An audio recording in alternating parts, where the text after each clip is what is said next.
Live. Good afternoon. Good evening, everyone.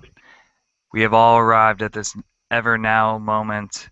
I'm Tyler Biedebach, and I'm joined with Larry Locken, and tonight we will have a unique episode talking about our psychedelic experiences throughout the ages of this now moment. So joining me today is, of course, my cosmic cohort, my always brother from another mother, Rockin' Larry Locken. Hey, Larry. Hey, Tyler, what's going on? Hey, I've been excited about this one. Hope it goes over well. I can't wait to delve into some of these topics with you and, well, this one main topic. But yeah, so what's on your mind tonight, brother? Yeah, man. We've got a couple things that we want to dive into.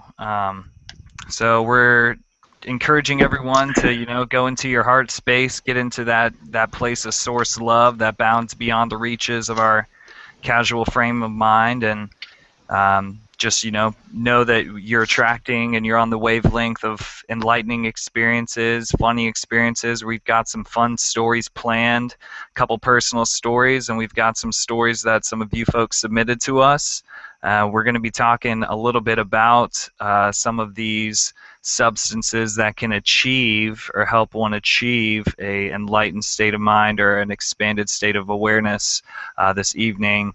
We're going to be talking about a couple main ones. We're going to be talking about LSD. We're going to be talking about psilocybin mushrooms. We'll be touching on the cannabis plant. We'll also be talking about DMT and ayahuasca. And then we've, again, got some short stories that we are going to share. But I would like to kind of kick it off with LSD. That is Yeah, let's talk a little bit about LSD. I know when we were talking the other night and before the pre-show, we had discussed our experiences, and I had mentioned that I had done it when I was younger quite a bit, but it's been a lot of years. Why don't you tell everybody out there what your experiences were with LSD? I mean, I'm kind of curious too, because I didn't ask you. How old were you when you first tried it, and how did you come about finding it or running into it? Yeah, that's a great question. My first experience with it was someone who I knew through school. I was in high school, and it was someone who I guess you would, culturally label like a skater personality. Um, but it was just one of my dear friends who I played video games with, and he was like, "Hey, this is something that I've got. Have you ever heard of it before?" I had heard of it, just kind of in passing a little bit. Hadn't really done much research. Really not the best case for what I would recommend for people now, because I would definitely recommend people to do their research. But I went to his friend's house who had it, and that's usually kind of how those arrangements work. Um, and we were down in his garage, and I remember it was about 30 to 40 minutes after I'd taken it, and we're down in this gentleman's garage who we were at, and he had a giant traffic cone that he had taken from highway construction, and he had these metal beams running because we're in his garage. He had these metal support beams running throughout his garage, and he was like, "Here, stand behind one of these." And so I stood behind one. He was like, "Close your eyes," and he grabbed this big traffic cone and he hit the pole right in front of my face. So what happened was I could see the vibration, I could see the colors of the vibration and the resonance of that pole creating, passing over not only what I perceived to be over and around my head, but the sound wave passed through my body, and I could feel that energetic transfer. And that was the first moment that I was like, this is different. I am definitely in a different state of mind where I just perceived something that I just saw sound. So that's one of the effects that people will talk about, is they'll talk about their sensory enhancement or just overall increased awareness of it. Um, what was your first experience, Larry, with that? Do you remember? My first experience, I was about, yeah, I can remember it. It's hard to describe. I was about 14, and it was late into my eighth grade year, or right after my eighth grade year. That summer, I had taken a hit of some stuff called Paradise. It was $2 to $4 for a dose back then here, and I just, that same wondering if it was going to ever kick in, 20 minutes went by, nothing, half hour went by, nothing, 45 minutes. I thought I might have felt something, but by an hour into it, it really felt like intense. And this was, yeah, you touched on it. It was really something different. I had felt senses in my body that I had never felt before at 14 years old. It was really like, I really liked it, that first time it was good and clean. I really, really liked it, and I felt just like euphoric, and this was really cool, and I had a good trip and was in a good situation. But, I mean, just like things, you feel almost like the air gets liquidy, like you're kind of in the fifth dimension on it. That's the way I would describe it. And of course, then you go through this period a few hours into it where you start peaking, right? You're hitting that peak where you're just tripping hard. Okay, so then, like I talked to you about in the pre-show, it's kind of like all your emotions in your body going off at once, happy, sad, crying, laughing, everything, just a mixture of everything just blasting you at once, and to make this one united feeling, either on a good trip, or if you're not in a good situation or something goes wrong, it's either that or it's a bad trip. So you got to know how to handle your emotions and be in the right situation. I mean, Terrence McKenna talked about, tripping with people. He really didn't like to trip with people too much unless he knew them really well, and that's always important too. But yeah, it was really intense, and I liked it, and yeah, it was pretty cool. But then, you can get some stuff laced with strychnine, which is rat poison, and you get that crampy feeling and can't sleep. So, it was okay to do a few times, and get that experience, open those chakras up a little bit.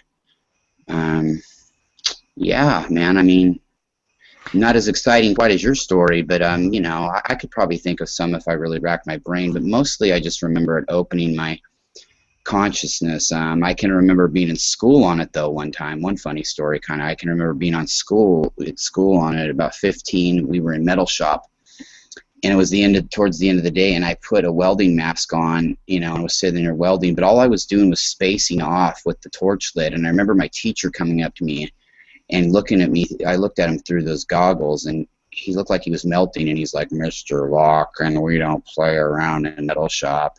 That was kind of funny and weird, but, and I was just sitting there spacing, welding. I'm glad that I had that mask on, the welding mask, because he would have saw that my pupils were probably the size of Texas.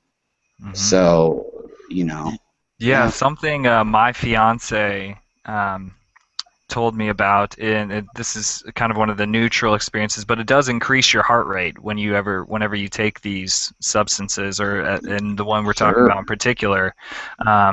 It does, change your perception of time. There's increasing, and this was one that I experienced a lot, but yawning without ever being tired. But it's just like you almost feel like you're stretching out, like out of your body. Your mouth, like, yeah, exactly, dude. And your mouth, even into your mouth, your body, your arms, your mouth. It feels like you're just yeah, I can totally relate to that, man. It does increase your body temperature, and one of the purposes that I really wanted to get into this with people, and during kind of this time period, is a lot of things are backwards, and a lot of things are being used in a way that isn't the actual way that it's supposed to be used. There's a way to live with homogeny, where you're doing the same thing that Mother Earth is doing. There's a way that you can use these in a way that reflects what Mother Earth does naturally. And psilocybin mushrooms are a great example of that. They represent the evolution and the degeneration of man. And if we go back to our last point of origin as far as being nomads, those were the original people who found these mushrooms, these psychedelic mushrooms. Terrence McKenna talks about how the early nomads would follow these animals and tribes and pick up after them out of their poop, and they would ingest these mushrooms and have these divine experiences, and they would be able to get in tune with nature and get back in tune with what her plan is. And that's where a lot of the times people get confused, is figuring out, like, using things for a party reason or for selfish reasons or to satisfy yourself or to use it as a way to better yourself. Use it as a tool, something that you can turn within you that will open up more doors for you in the future if you let them. You just have to be able to embrace the fact that that the risks are very high to do these things, that human consciousness has not come easy throughout the ages. um, Expanding we are where we are today because of our continual attempts to expand awareness and to expand what life is really about, and to answer that, to find the great questions, because really the answer doesn't really matter if you can find the question. You'll actually know more um, from the experience. So that's one thing that I would encourage people to do, is to ask a lot of questions of themselves and to ask questions about how you really feel towards psychedelics and or any drug. I would say that I know the positive effects and the vibration that these substances give off is one that is very ancient and old, and it will open up pathways, and they'll open up those doors in your mind that really cannot be closed afterwards. So it's like you do, in a way, come back and you have life-changing experiences during these. And what some people would perceive negative, it just may be a life-changing spiritual experience that maybe they're just not ready for. It's a timing thing, and these drugs dissolve the matrix of that time, and that you realize that there is no time. The only time that you're really in is where you are right now. That is the only time. And like you alluded to this, it's not for everybody. I mean, I've always said that. I've always maintained that with psychedelics, you should only experiment with them for a few years of your life, preferably when you're younger, if you're going to. You should also just be very careful, and it's not for everybody unless your consciousness is able to handle. I don't care if you're 14 or if you're 44, it's a consciousness level, and there's some people that just, especially when I was growing up, that couldn't handle it and weren't ready, and I would never want to take it because it's so mind expanding that unless you're naturally receptive to that kind of thing, I mean, you really got to be careful about that too. You could be in a perfect situation, like we were talking about. It pays to be in a good situation when you're tripping, but those people could be too, and it would still mess with their mind a lot, and they just wouldn't understand innately what they were seeing or dealing with. So I would, you must use extreme caution, and they're not to be taken lightly. Great benefits, but when you're using them for upliftment, that's the key. But just if you're using them for fun too, just be careful and use your discernment, I'm glad we started with LSD because it's a classic psychedelic. It's one that people know has psychological amplifications. That's what it does. Is that it amplifies the psychological firings in your brain. And one thing I've discovered is how LSD is more based on the visual and more based on the senses. So like sense of smell, hearing is increased, colors may be enhanced, patterns. You see patterns in nature. That's one of the biggest ones I feel, is that you just see patterns everywhere. You can kind of see how cycles upon cycles upon cycles are ending during these times, and that we are within a new age, and that new age is within us. And then on the negative, some people become paranoid, or they feel like they're dying. But most users, one of the biggest patterns that I think people will find is that you feel connected to others. You feel connected to the universe at large. And for some people, they don't want to be connected. Some people do. Some people would totally love to just cut themselves off, because exactly, you're having to deal with other people. You realize that it's not just about you, and you have to surrender to the fact that you know, the universe at large is working with you, and that you are working with the universe at large. And these kind of things show you that pattern of how you are working with nature. And you know, there'll be loops. You know, there's and a lot of looping usually occurs during LSD, almost like you've seen events before, but it's not quite deja vu, but it's like almost like you feel like you're seeing like the karmic subcycles like shorten, or you're seeing people live out their karmic subcycles. You're seeing more things from more of a detached point of view, which is just basically a shift, Totally. your shift in awareness of how time is actually functioning. And whenever you're taking these, usually there's recommendations on arrowid.org by dose, but just again, as a disclaimer, the effects vary dramatically from one person to another, or one experience is to another, is based on a variety of different factors: your body chemistry, the age, your gender, physical health, the dose that you take, the form that you take it in. All these things play into each other, because as we've said, though, LSD, but there are a variety of forms of LSD. There's the liquid form, there's blotter form, there's form that people put them on sugar cubes, which would be like a kind of a hybrid. There are people who put them on like the little Listerine strips. So Yes.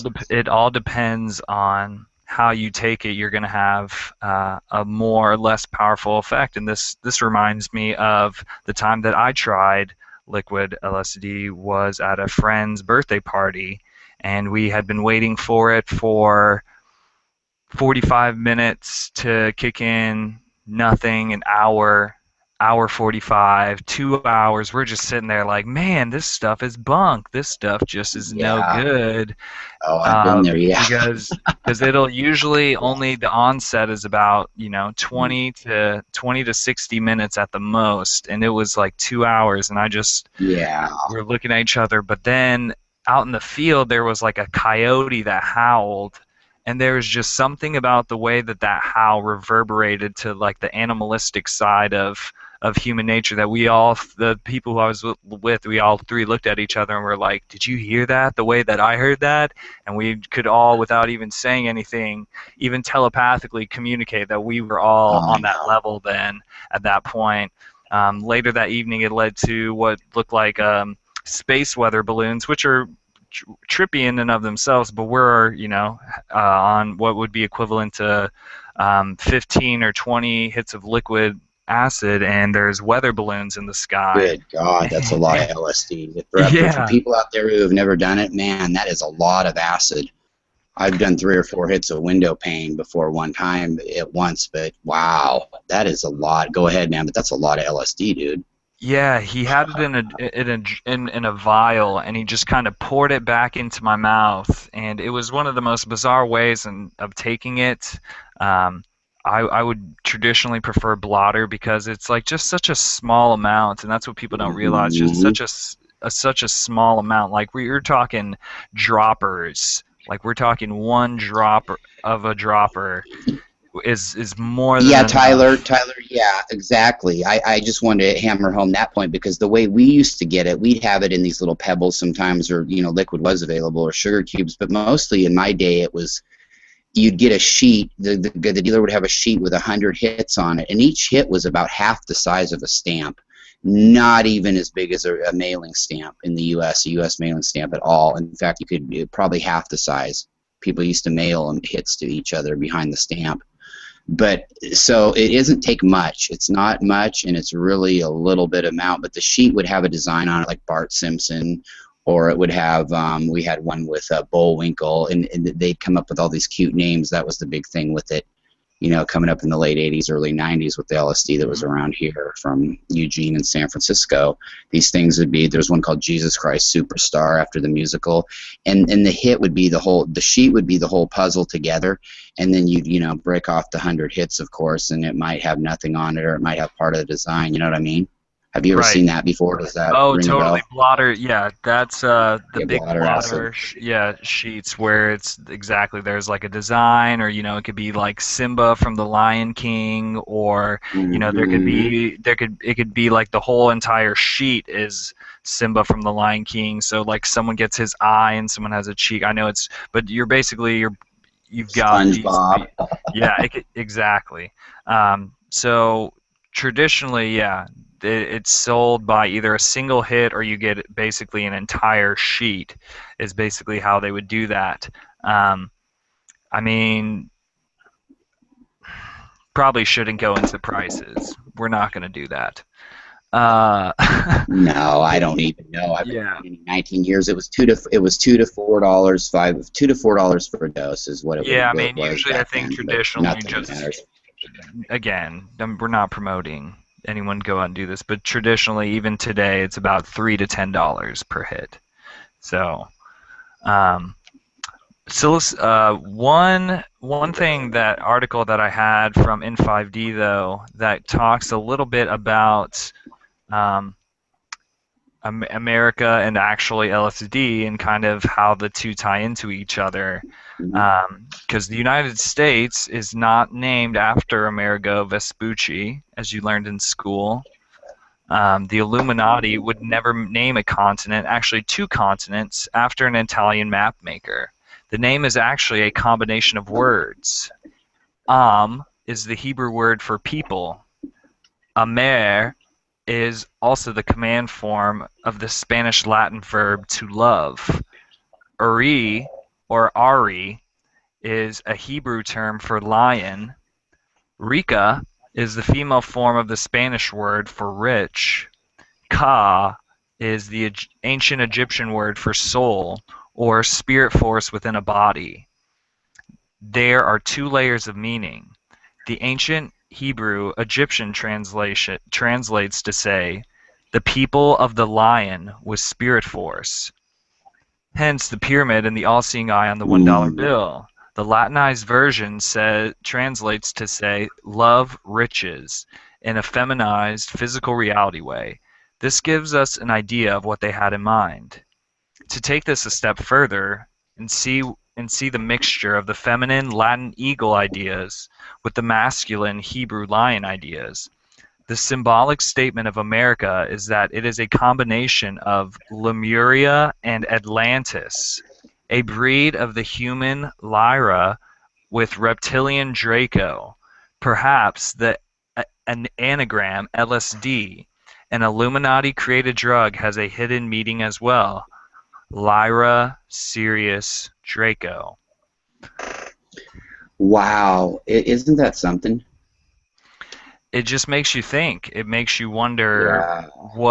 were these substances and these feelings of connection, or supposed feelings of connection, really meant to just make people think like you're only going to have these feelings on this drug, because that's how people develop dependencies for them. um, Yes. is that they feel like they Um, cannot achieve those states without these substances, and that is such a huge part of this, folks. Is that you can yeah. be and you can gain spiritual insight like having a trip by meditating, by simply going out and taking a few deep breaths and putting your feet in the sand or on the ground and just really taking some time to just kind of disconnect and be within your own heart space.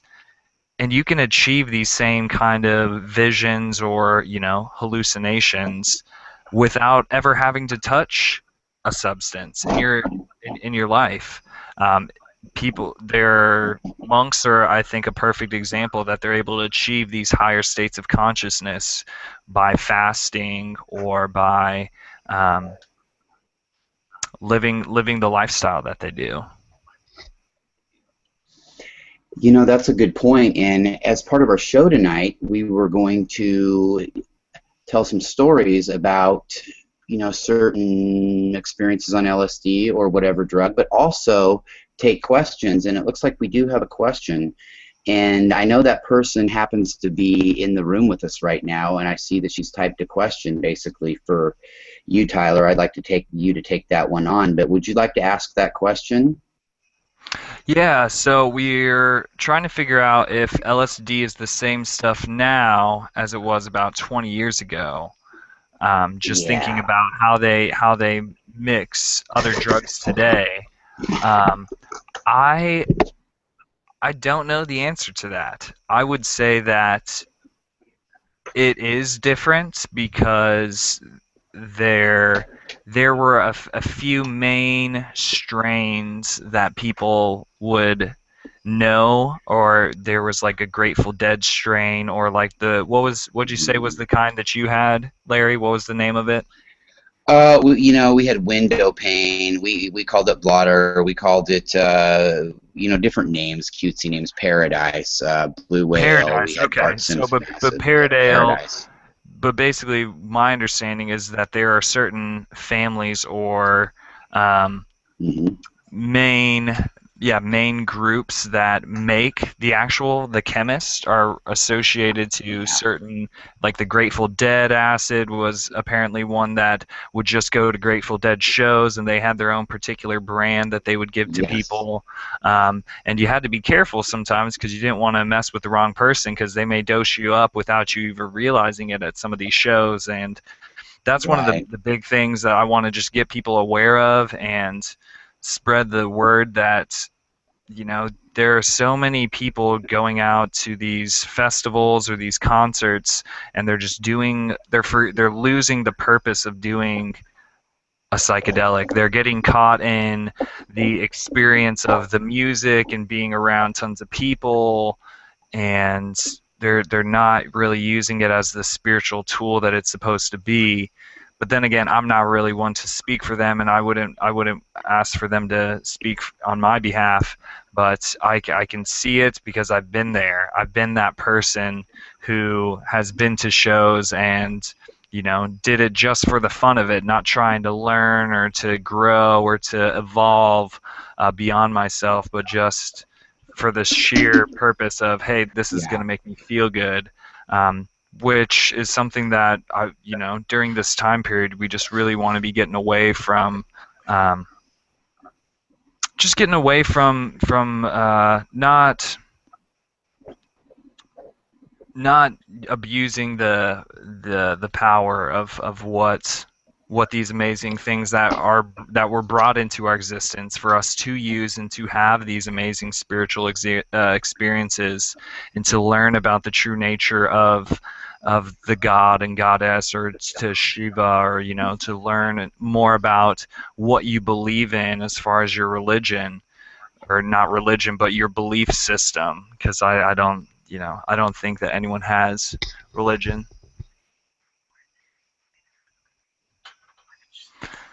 It's not that no one has religion. It's just when you're worshiping religion, you're worshiping religion, which is the Egyptian sun god Ra, and the word legion. So it's like a group of people worshiping the Egyptian sun god Ra, and that's a false god.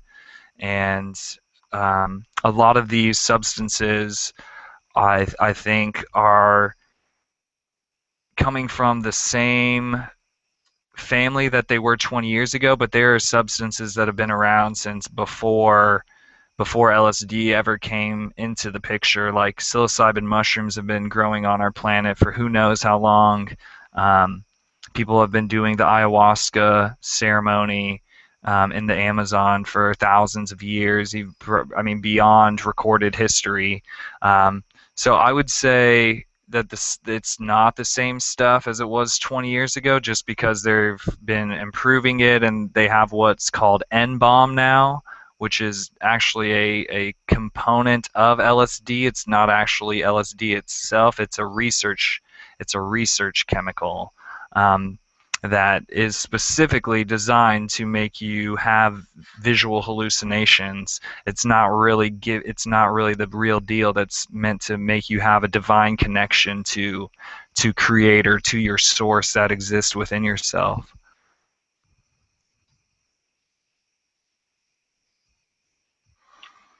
Another one we were going to talk about is psilocybin mushrooms, which is one that I actually had a quick story about, an experience that I had where Me and my friend had decided to split some, and he had passed out. He had just fell asleep. He had been up for a couple days, continually playing a video game, and yeah, he had passed out and left me, and I'm here on an eighth. What would you call an eighth of mushrooms? And I walked outside, and what this reminds me of is Alex Gray is a artist, a painter who does a bunch of different things for the community, for the awakening of people finding out what our true nature is as human beings. Um, and there are these ancient sources that we can tap into. But I'd walked outside and I had seen this kind of web. I had seen the matrix start to break down, and I could see he has a famous one with the flaming eye, and it was this matrix of shimmering black eyes that were all looking at me. And this was my first real revelation that I had that let me know that, we are not alone, whether we perceive that we are the ones looking out at nature or whether nature is looking back at us and we're just seeing that. That's something to kind of, twist your brain like a pretzel, is that, if we're subjective experience or subjective consciousness that is awareness in and of itself, our consciousness on these other substances will just continue to enlighten us to regeneration of the full self, regeneration of the body, mind, and spirit. And that's one that that's why I believe that psilocybin mushrooms are so important. And I think that in some degree they are something that has been unincorporated into our diets. I think that, if you look at the human body, I think that it shows that we're actually supposed to be in a lighter density by our bones and our backaches. I believe that psilocybin mushrooms are something that we used to eat all the time as part of our evolution. And I mean, it's a natural healing that, people have been making sacred mushroom tea for who knows how long, but it's like these revelations that people have on these trips are why they're illegal. It has nothing to do with they're being dangerous, because the substances themselves are not dangerous. It is the individual who takes it. It is the set and the setting that you are in that is dangerous.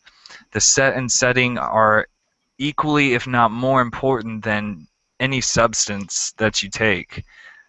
So just remember that it is the circumstances that you surround yourself with that are more dangerous than these actual plants that are growing out of the ground, that grow normally in nature. It is your circumstances. So don't blame the drug for where it takes you. You have to be able to be like bamboo, and you have to be able to kind of grow into the wind. Even when the wind is blowing against you, you have to kind of bend with it and weave and enjoy more of what the suffering is about. Why do we feel the need to suffer? And a lot of times these dark, what we would consider negative emotions are usually the actual ones that we remember the most, and they're the most positive. Paradoxical feelings of normalcy and, deep alterations of psyche. Like, I feel like even we don't even have to take mushrooms to find the paradox in our normal waking reality nowadays. It almost is like a comedy in and of itself. And if anything, these substances like mushrooms are really emphasizing the whole regeneration process. That they're the reminding you that nature flows eternal. Nature doesn't have a starting or stop point. Nature just keeps going and going around the wheel. The wheel just keeps turning and turning. And there's nothing we can do to stop it. The earth is going to ascend into her fifth dimensional vibration, whether we want to join her and raise our Yeah. vibration or not. She's going to do it. These substances help you, I believe. I know these substances help me get my consciousness to a place that I can receive Oh, messages totally. from the earth. Like grounding is Totally. completely different energy when you're on psychedelics. You can literally feel that the moment your feet connect with the ground on psychedelics, you can feel that charge of energy surging through your body and coursing back into the earth and coming back, and you can just feel that give and take. It's like waves that that I really associate mushrooms to. It's a very wavy like trip.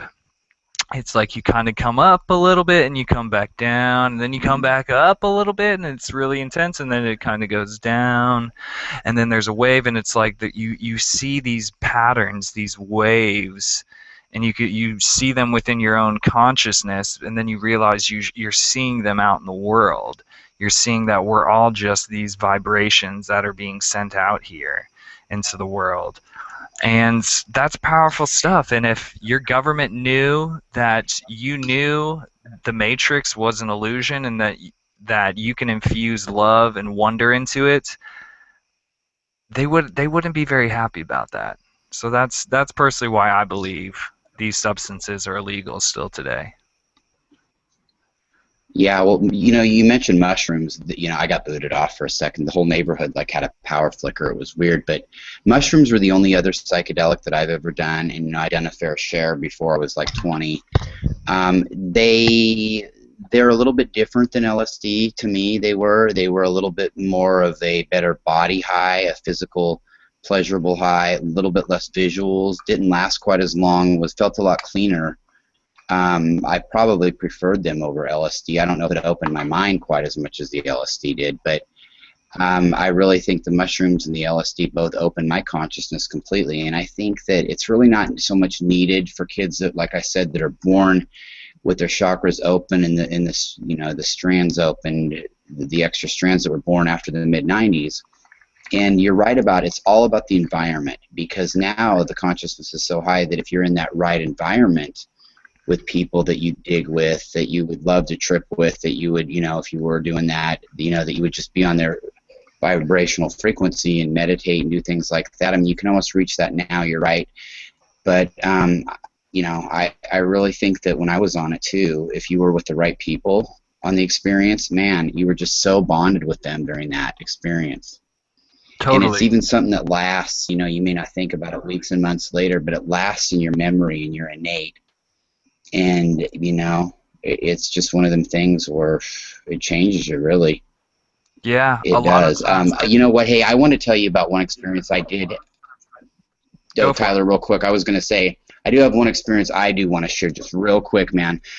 Um, I was probably I might have just turned 16, might have been still 15. Me and my best friend that I mentioned earlier, since I was 4 years old, we took some one night, and we got to the point when we were peaking. It was such a fun experience. We started laughing so hard at each other, right, that we couldn't breathe no more. Our sides were caving in, and we were crying like rivers out our eyes. It felt like a waterfall's flowing out of our eyes. And I couldn't talk. I couldn't breathe. Neither could he. We were laughing so hard. And I finally got a moment. I said, look, you're going to have to go into the other room, go in the spare room. We need to separate for about 20 minutes.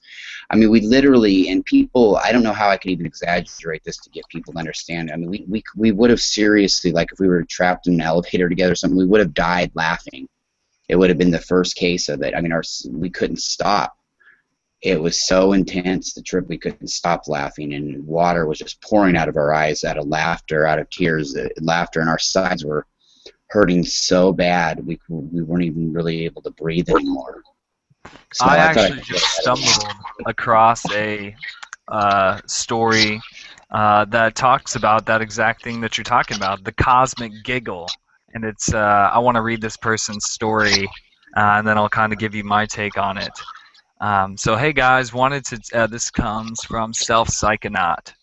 Wanted to talk about the cosmic giggle. I've only experienced it one time, but it was incredible.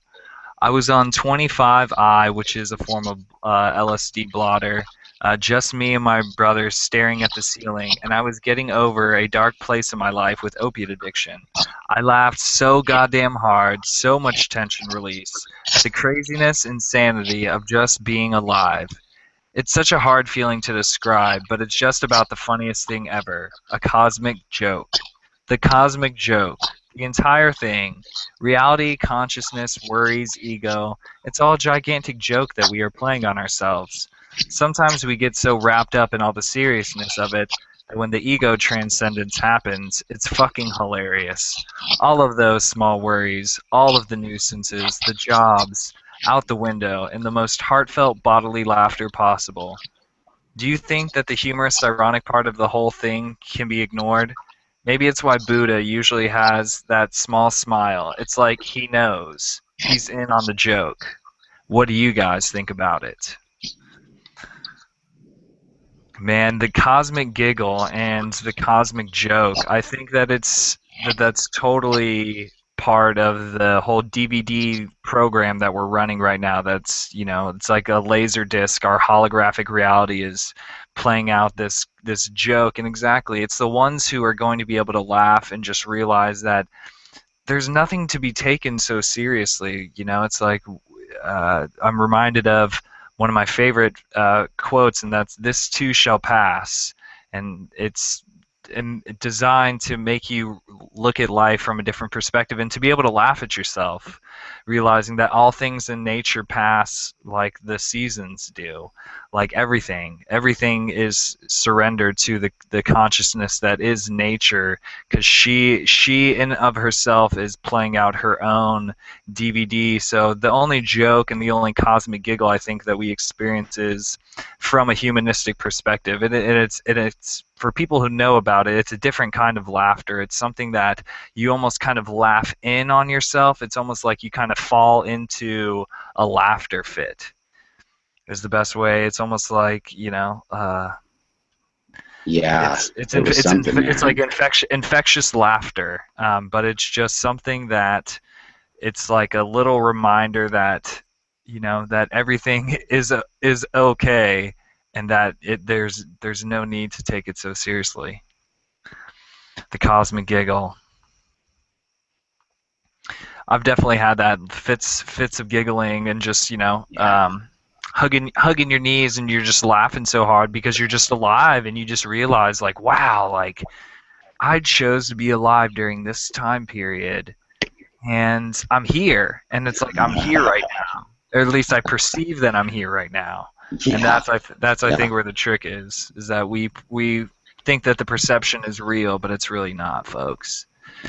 We And when you're on psychedelics, you really go into that mode of thinking, of analyzing it like that too. You know what I mean? you begin to see it for the hologram, and literally sometimes you can either open eye or close eyes. You can see kind of the matrix or the grid work that your mind is literally putting together every second that we're awake. It's all an entire jigsaw puzzle that our mind is putting together in front of us. But when you're in these expanded states of awareness, you can take in more information, and you literally realize that it's a trick that you're playing on yourself. And I know that that sounds, kind of like a cruel joke, but in a way, we are in a way playing a trick on ourselves by thinking that we are confined to just our one body, which, we can prove now that we're actually connected to everything in the universe, not just locally in our own star system, but everything. We are connected to every part of it. Life-changing stuff, man. Life-changing stuff can definitely be had on these if they're used in the proper set and setting. Proper set and setting is pivotal. Oh, it's essential, absolutely. And I mean, it's like with anything else on Earth, the yin and the yang. I mean, it can be destructive, or the setting can just make all the difference in the world, and it can be done to, have great benefits. I mean, from medical to consciousness. I mean, it's just amazing the powers that it has when it's done with diligence, when you're dealing with these psychedelics with diligence. You know what I mean? Right. Well, and this thought just popped into my mind, but I think part of the demonization that really comes from drugs comes from the fact that our government may actually use these chemicals against people to entice the negative side effects of them. So what I mean by that is that these prisoners of war that the CIA or that, our shadow government are holding, these are the same people who make most of our illegal drugs and keep track of them.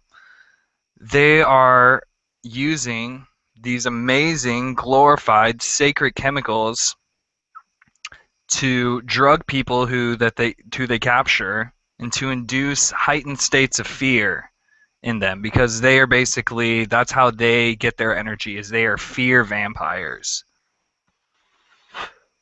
So this is just a thought that I just had, Larry, but I don't know how I know that that's true, man, but it's like I know that, the shadow government, the worst thing that we could possibly imagine, they have done worse than the worst thing we could Oh possibly yeah. imagine.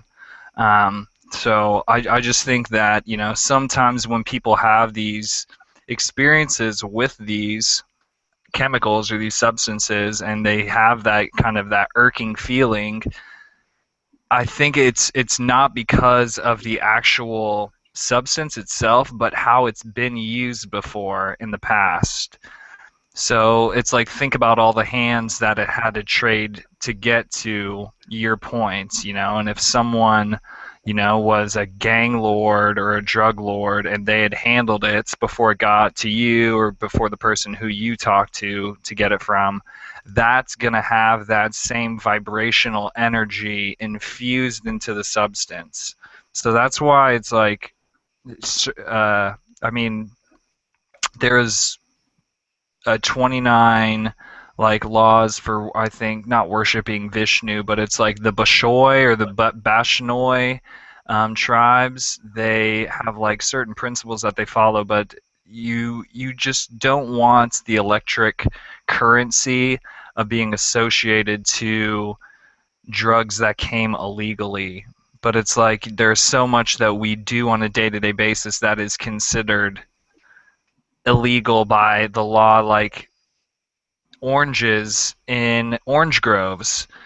There's a federal statute that states if a illegal substance is contained, or if any part of it has an illegal substance, then the whole then becomes equivalent to just that one substance. So basically, if there's a small bit in it, the entire tree is basically guilty of having that drug. So, but oranges have very high amounts of dimethyltryptamine in them, which is a naturally occurring substance in nature.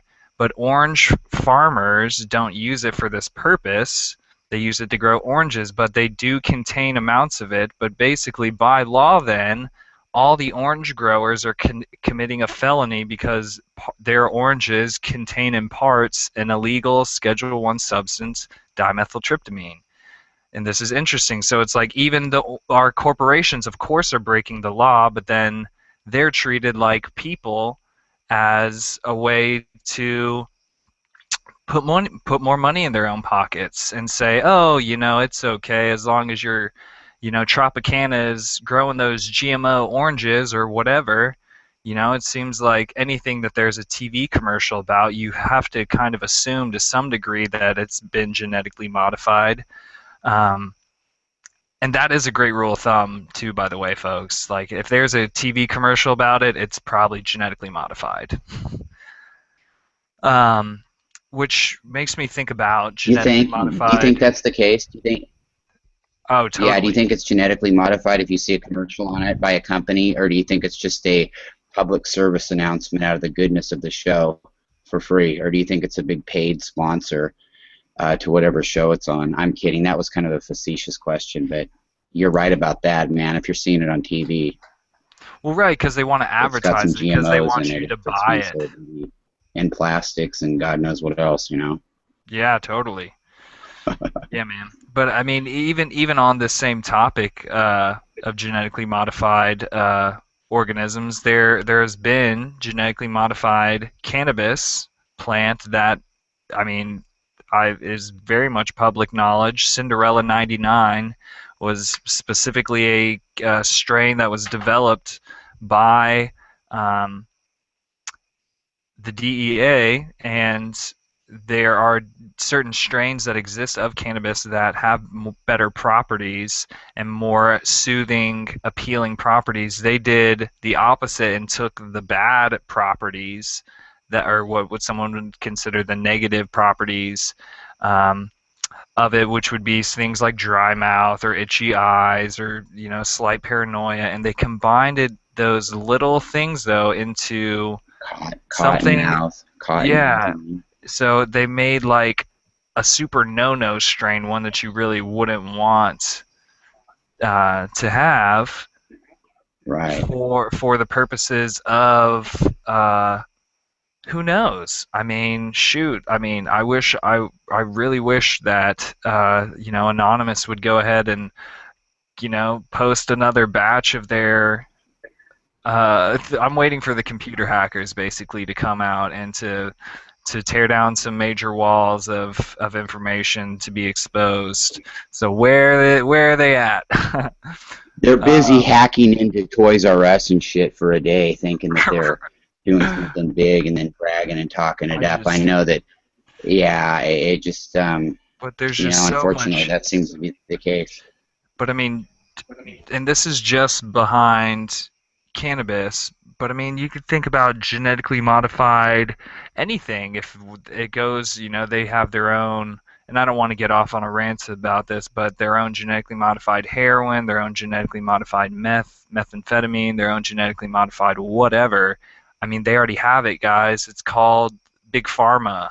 There's already a industry that exists that's creating these substances that create these chemical imbalances that are not helping you. They're doing the opposite. They're making you feel like you're constricted to a third dimensional existence, which is not your birthright. Your birthright is fifth dimensional sovereignty, human freedom.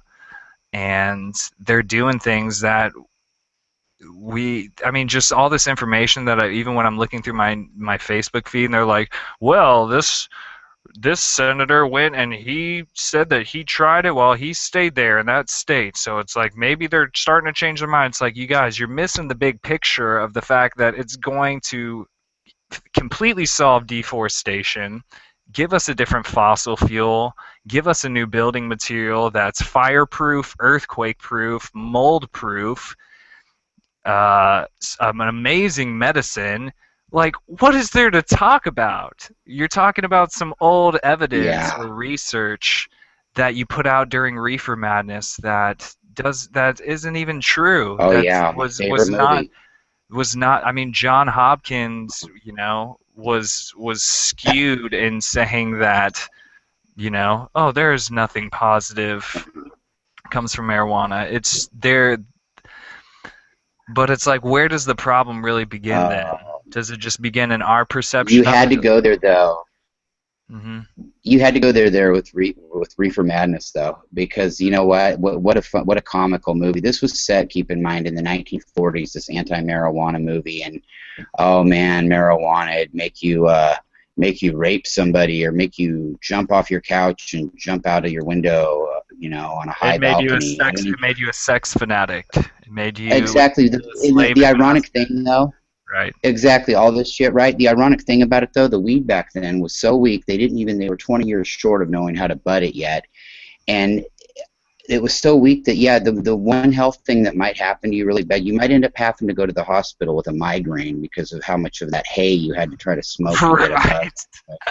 I mean, I'm saying, dude, and I mean, dude, I know, dude. I've heard stories of like Thai sticks. This is one that we have to, of course, work into our conversation. Yeah, because one of my all-time favorite psychoactive compounds, the cannabis plant, is in a way a hallucinogen, and I think that that's something that's looked over is in the effects classification.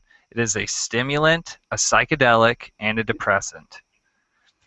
Psychedelics are in the middle of that because they're, all you have to do is listen to some old, 90s rap, or, early rap music that talks about these guys growing up on the streets, though, but they're talking about how they're perceiving their enemies, or they're perceiving their problem, and they're using these metaphors that describe like highly evolved, kind of like a craft, like the way that they speak, and that they can, diss or rhyme in a way that could, uh, to prove their point.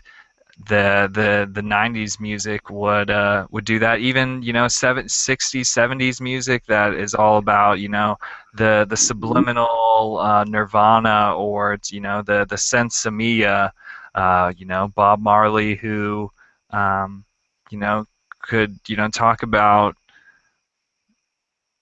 you know shooting the sheriff metaphorically, as a way that, he would deal with part of, who he was. So it's like there's medicinal use there, there's recreational, I mean, it's industrial use. The fiber stocks, it's used to produce clothing and hemp, rope. In Kentucky, they're doing it.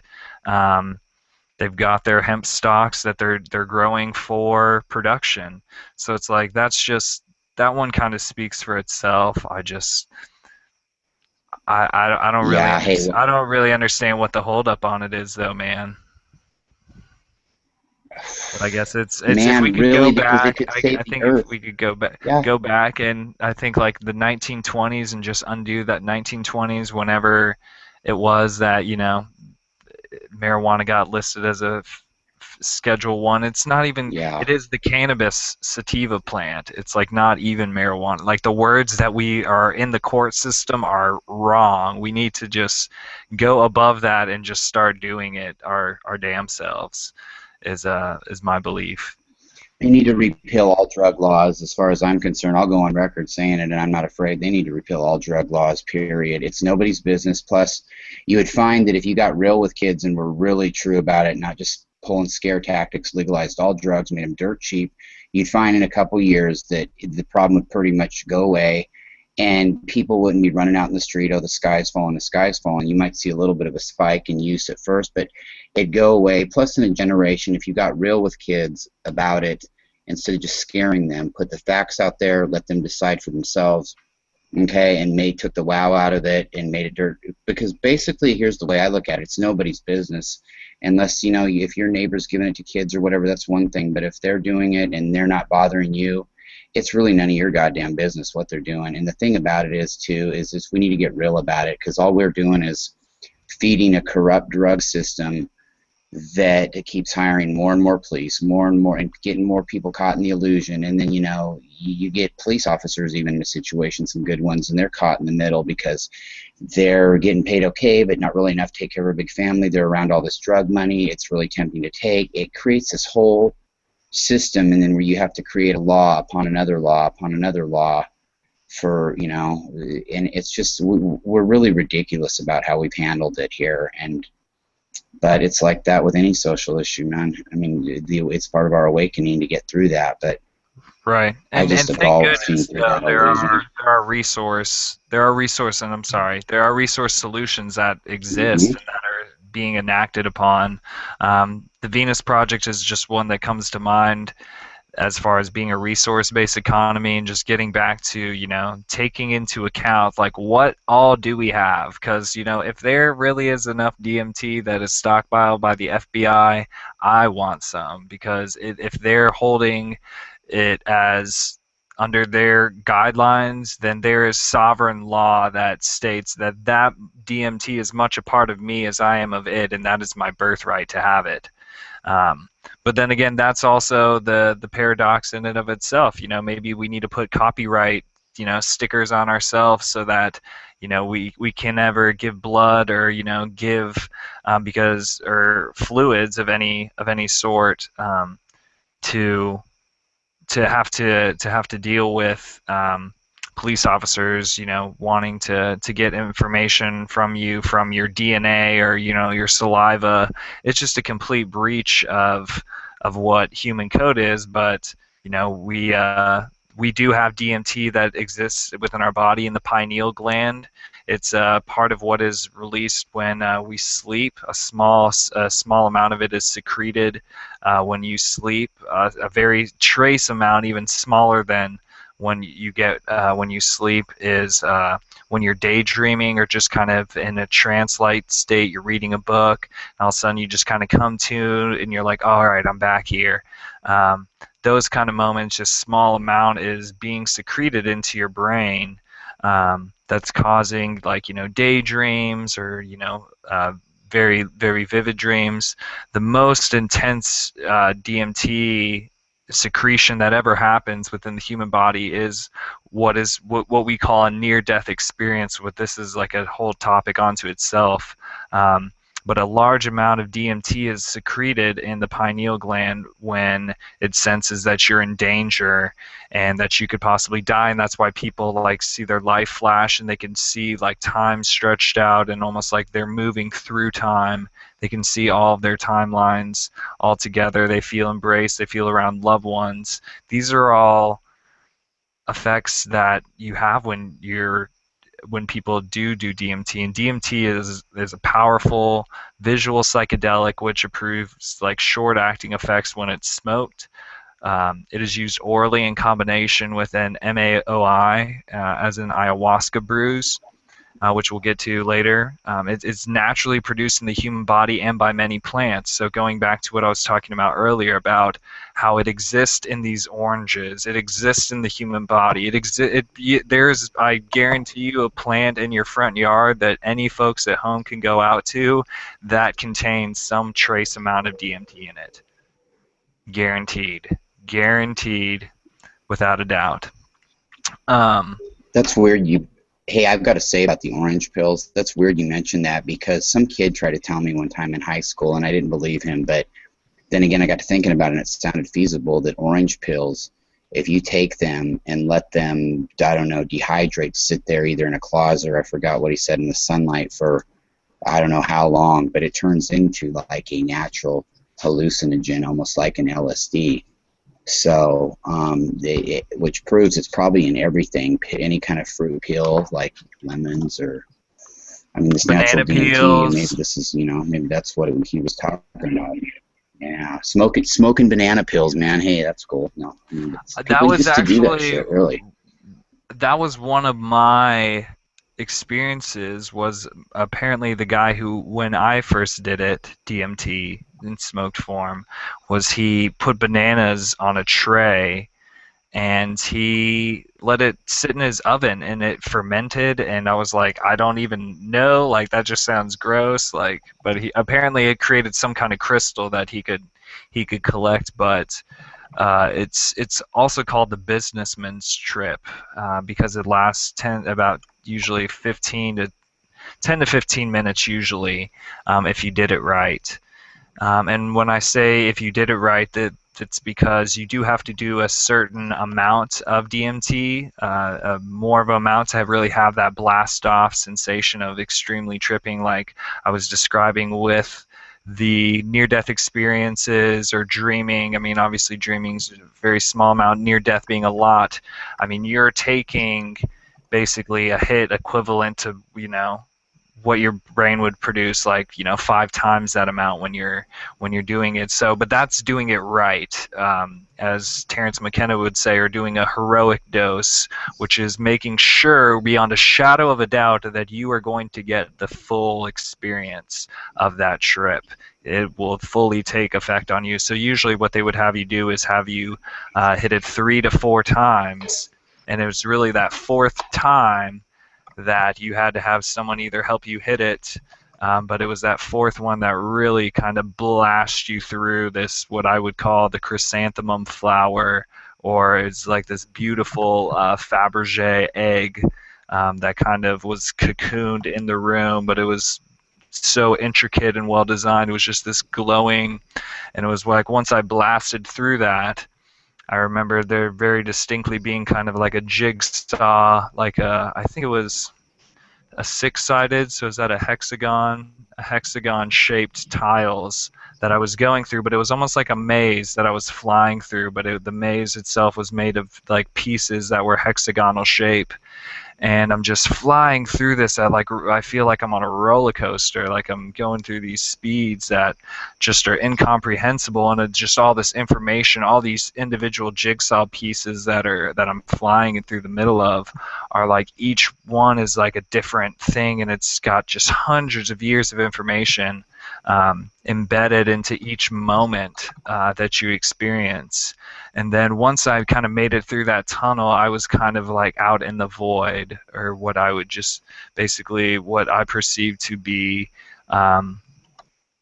like the end of space, or what my mind at that time when I was first doing it could perceive the end of space. And I arrived at what I can only describe as this shimmering darkness, but it was this giant planet, but it was just this giant black planet, but it was made out of jigsaw puzzle pieces, but it was like shimmering, so it seemed like it was almost like glowing or radiating from the inside.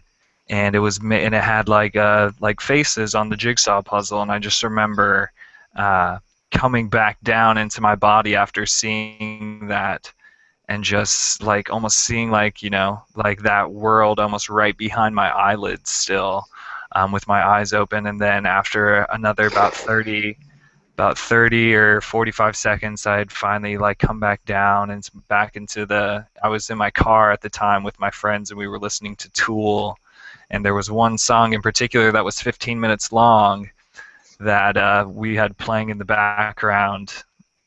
And we, by the time the song had ended, the trip had ended. I was back in my body, back in my room, and I was able to put my car in gear, and I was completely sober after that. I was able to put my key in the ignition, start my car, and I was able to drop off all those guys and go about my day. So it was like a businessman's trip. It was just like, boom, up, peaking, peaking, peaking, peaking, peaking, peaking, down into your body, and then you're back.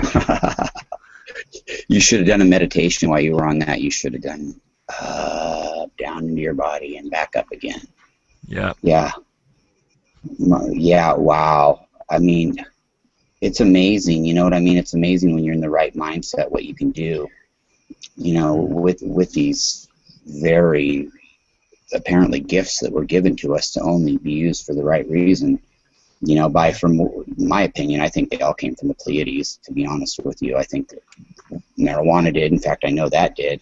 And I'm sure the other chemicals did, not chemicals, but mushrooms, ayahuasca, DMT, I'm sure. And who knows what we have yet to discover out there that can do the same thing, you know, the orange pills. We just had somebody mention, Tyler, by the way, in the chat, about nutmeg. Have you ever heard of anybody using nutmeg to get a slight kind of a, I have. you know, kind of a psychedelic trip? Yeah, I never had. I had heard of that before. I've heard of, yeah, like nutmeg, like I want to say like sucking on nutmeg or something. But then I also know like poppy seeds though are one that's a little bit more commonly known that people can get an effect from.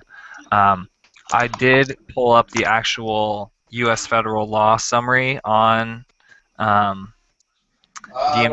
I'm not quite sure about the nutmeg, but DMT is a Schedule 1 in the United States, folks. This means it is illegal to manufacture, buy, possess, or distribute, sell, trade, or give without a DEA license. So why are they trading those oranges and distributing those oranges then? In Australia, let's see, where is everyone in the room from? You could pull it up right here and tell you. I'm looking at the little forum that has actually I'll post this what I'm looking at right here in the chat room for you folks to check out. Well, that would be mighty kind of you. Thank you. Of course. Be my pleasure. Of course, man. One thing, let's see, as far as making it like, you know, combining the mind and spirit of these two, because that's really where we want to make sure that we are infusing, because it is, the mind and spirit, the mind, body, and spirit all coming together, and manifest in these forms of these substances.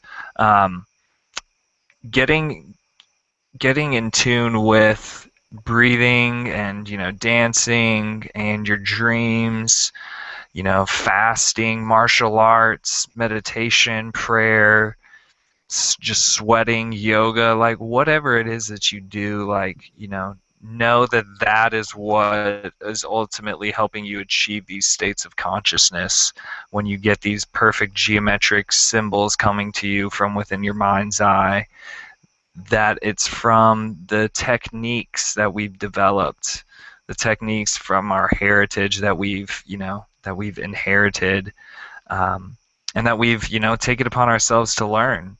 I'm trying to think. Let's see.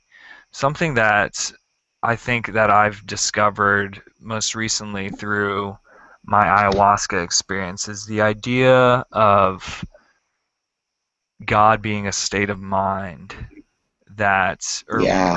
rather a state of heart. Like, so it's like, this is your heart on God, like, if showing like a before and This is after, your heart on God. and Yeah. like, or like how they say, like, this is your brain on or your lungs on cigarettes or your mind on drugs, like, this is like your true Yeah, spiritual, your brain on drugs. like, this is your heart, this is your Hold on, heart. Tyler's showing his age here, everybody. Tyler's showing his youth here, everybody. He didn't grow up in the '80s with all the "This is your brain on drugs" commercials with an egg in the frying pan. Yeah, you would have loved those, man. Right. Those were real. Yeah. Those were real great and helpful to kids, and yeah, we really bought into it all. We would have just said no if we weren't so busy saying yeah. Right. I hear you, man. I'm drinking. So, thank you, everyone who's in the room right now. It's very excited to see everyone. Um, Currently, we've talked about LSD and psilocybin mushrooms. We've talked about the cosmic giggle a little bit. We've touched on cannabis. We still were going to touch on peyote. I was just kind of curious if anyone in the chat room here had a story that they wanted to share. I remember reading a little bit earlier about, there was a gentleman who had pulled over. I guess he had smoked a joint in his car, was being pulled over by the police, and because he had pulled over into a church parking lot, and because I guess the guy's eyes were completely bloodshot, the officer came up to the car and he was like, looked, he was like, man, you either dove into a pile of hay and just got it all in your face, or you're more stoned than the Ten Commandments right now. And the kid just didn't say anything, and he was just praying, and he realized that he had pulled into a church parking lot, but he just gave him his license and registration, didn't really say anything to him, and officer just came back to the car, and he's just like, you know what, feeling good about this today, and he just let him go. So I don't know. Point of the story is, if you're when in doubt and you're with the law, it's better just to keep your mouth shut and not say anything. Nothing you ever say will be used Yeah. I for your good. against you. I would have told him I had allergies, bro. But that's me.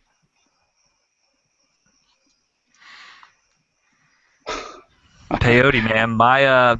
I've Wow. my uncle who lives in San Diego.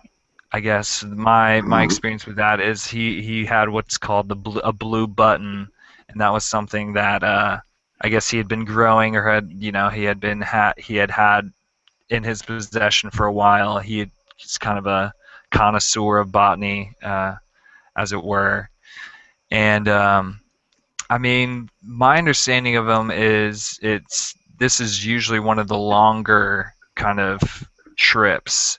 And as far as like how long it actually takes for one of those buttons, it usually takes about 5 to 15 years for them to actually mature.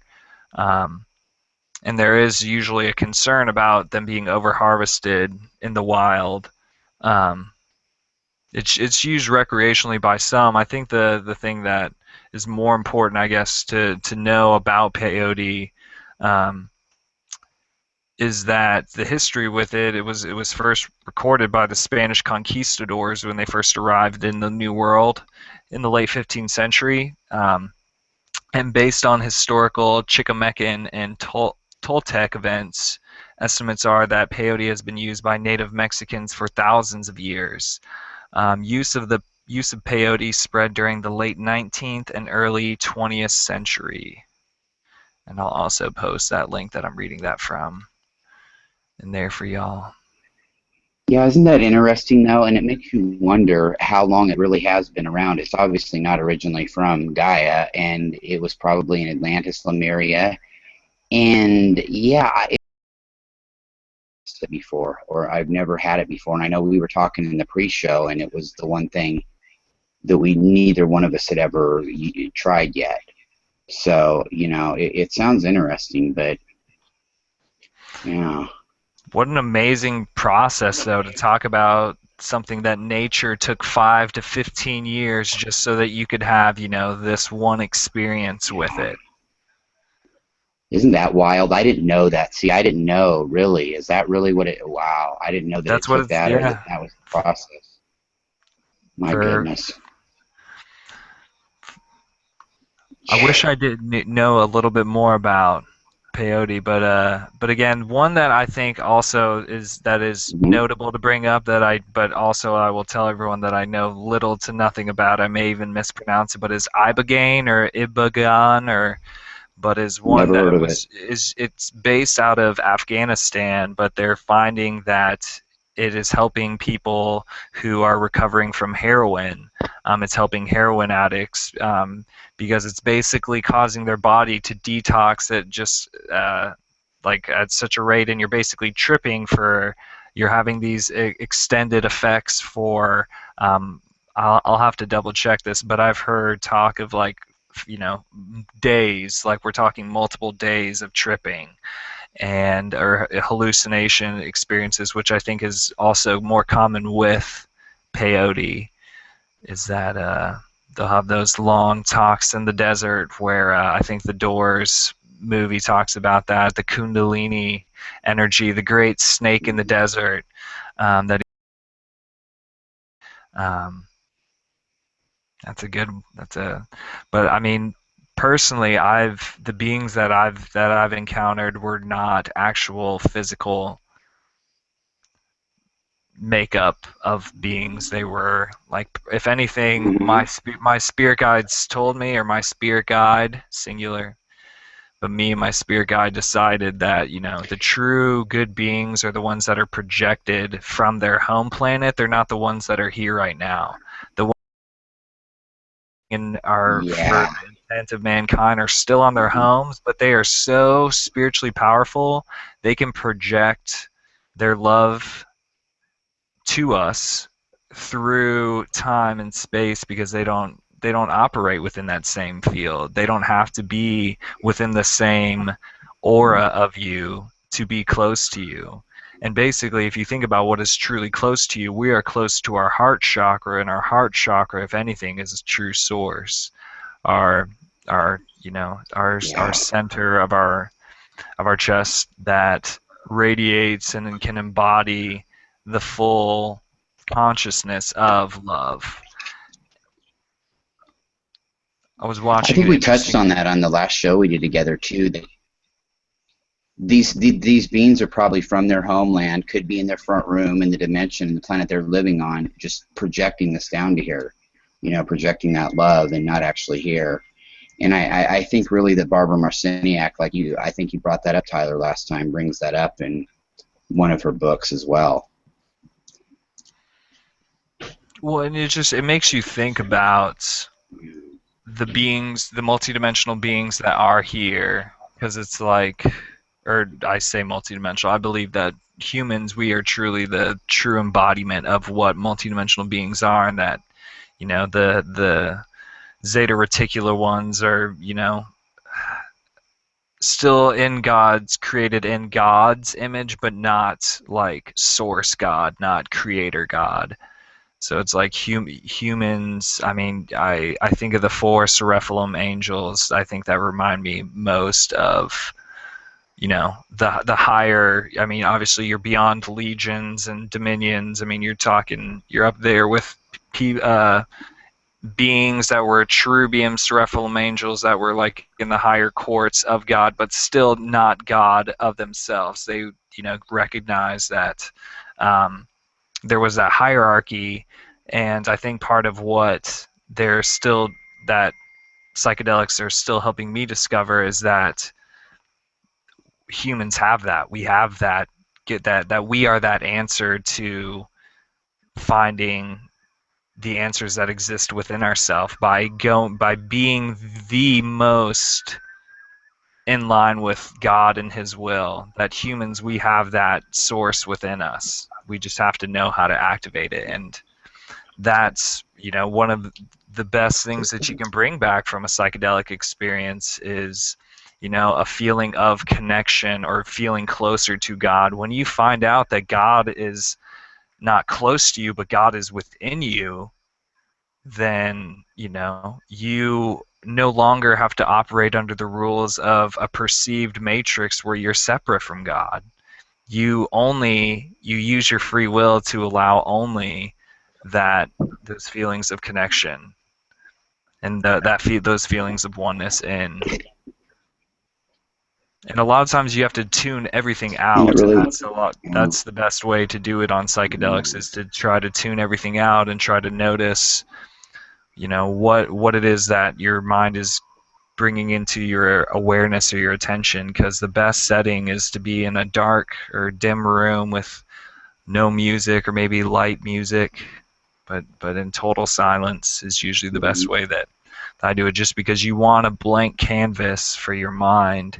And blackness is that, or the color black is that perfect blank canvas for the mind to create all the amazing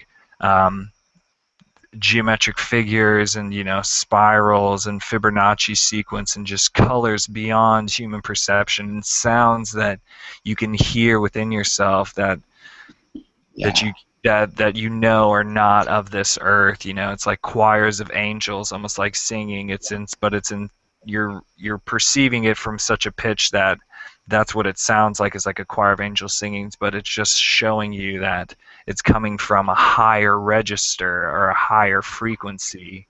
But the way that you perceive it is going to be And different, and again, that's what makes it, it our.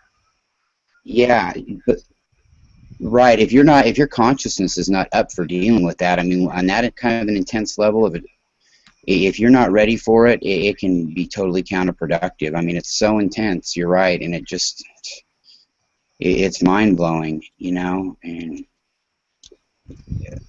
I just think that for far too long we have ignored the benefits of these, because there's been such a stigma on psychedelic medications and psychedelic plants mostly. I mean, I can't even really think of any chemicals that are psychedelic that are in the mainstream besides LSD. Okay, that's the big one, and that's kind of more of a mind trip. And these others are grow from the earth, and there's obviously a reason for them to be here. You know what I mean? There's obviously a reason for them to help, and I don't even think we've tapped into yet the full potential of what these things can help and do, whether it's schizophrenia, whether it's mental conditions, whether it's just to bring some people into awareness under the right situations. But the stigma, the stigma The on it is stigma will really a be dark dissolved agenda. when people realize the amazing healing powers of them. Once people can see that beyond a shadow of a doubt, like, yes, this can heal someone who has post-traumatic stress disorder or anxiety or depression. Yes, this has been proven after study. Like, once people can see that it's not only a better way of doing things, it's the only way that we need to address sick care or health care, because sick care just is getting you back to a state of health where then you can then self-maintain, because that's ultimately what this ascension has been teaching me, or psychedelics have taught me, is that it all falls upon our individual free will to continue to go on day in and day out. And it's we are the ones we've been waiting for, in the fact that we right now, it's like when you collectively pull all of your awareness and your different aspects of yourself into the one moment that you've arrived at, that now moment, that is where your God source creator potential, that's where you're not beyond potential, because you are potentialless.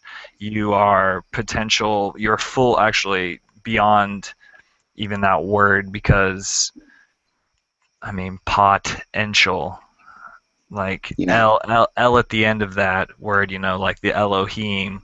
And a lot of these ayahuasca or DMT, you see these angelic looking beings, but you still have to use your discernment and know that you are the highest vibration, not these beings. These beings are not really truly shining light out of themselves. You are the one shining the light out, and you are the one perceiving what you are seeing back, almost like a bat has radar with its hearing. You are shining out your rays of protection out into the area in front of you. So that's why it's like you have to be very aware. And your awareness opens up when you do these substances, of not what's directly in front of you, but realizing that the space that you embody is that creative force. It extends beyond your physical body into your mental, your astral, your causal plane. It extends out into directions that are not normally perceived with human vision, but you can see. I've seen electric, or the currents coming, almost like you would see, like on a hot day on a pavement, you would see like the heat trails, seeing like the Yeah. electric field around cell phones and around like cords that charge things, like power cords, like seeing that electromagnetic field.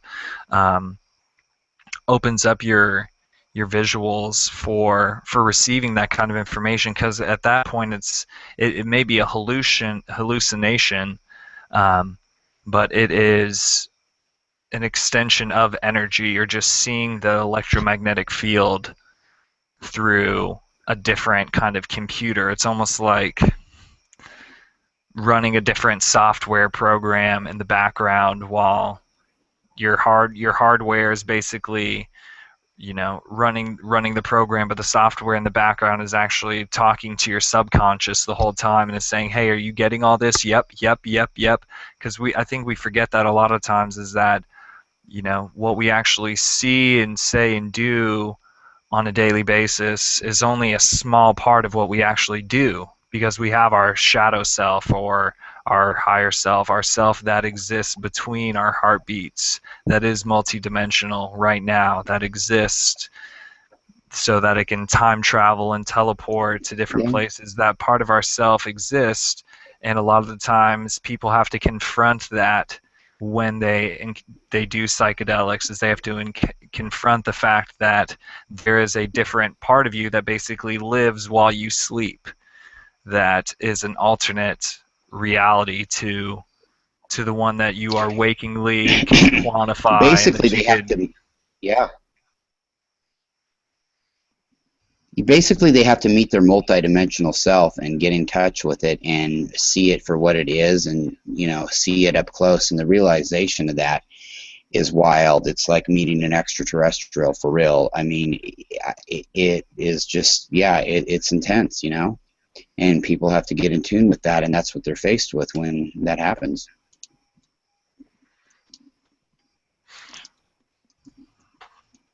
That is right. Yeah, the multidimensional aspect of not only human consciousness, but of the fact that there have been multidimensional beings that brought these multidimensional plants to this particular existence so that you can tune into that frequency, is what lets me know every single day that that the like contact has already happened. Like we are already here. We already left the clues behind for ourselves to do it. We just have to Right. know how to tune into the right frequency or the right wave band so that we can see those waves, or we can, feel those waves. We can manipulate the energy around those wave fields for, to infuse it with love and source consciousness, and to infuse it with the perfect plan that is every breath that you take. Because it is a perfect plan. It's the subconscious plan. Like,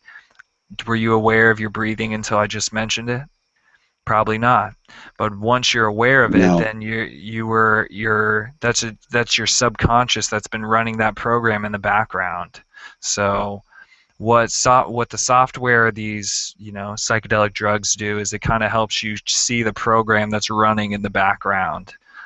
So it's kind of like it may seem technologically like overwhelming at first. You're looking at all these numbers and bits of data, but there's still a bigger picture of what's going on. There's still a bigger uh, part of the play that you're doing, and you really do feel a lot of times like you are in a movie or you're in a play when you're doing this. Everything kind of seems to happen, like you seem to kind of know like what words people are going to say, like you've read the script before, like you knew the cue that the person was going to say, or you could sense what someone was going to say before they said it, or someone walking in the room, you could see the moment before it's happening. Like those kind of events are happening more and more to people anyways, just by meditating and eating healthier foods. I mean, I just think that the natural frame of mind of extraterrestrial beings is one that is more in tune with psychedelics, or the psychedelic nature of source. Like it always has that kind of connection, that people take these substances to try to achieve a state of nirvana or connection, but these multidimensional beings are us, the aliens that exist, within ourselves and in the external world. Um, those multidimensional beings, though, of the light and of love and of the pure source that love each and every one of us, those are the ones that are able to maintain these states of mind, or these kind of connections, these psychedelic connections. And only once you're on that level is when they come into you and they're able to talk to you, and you're able to have that conversation with you, your higher self. Because it's That really really just a resonates conversation with with me a yourself. lot. Yeah, that really resonates with me a lot, and it reminds me of. I know that we're both students, so to speak, of Terrence McKenna. And have you ever seen his video called Hyperdimensional Beings? He talks about that too, like kind of in that same way, where what is it? Is it a higher reflection of yourself? These hyperdimensional beings that are around us. Is it us in another parallel reality?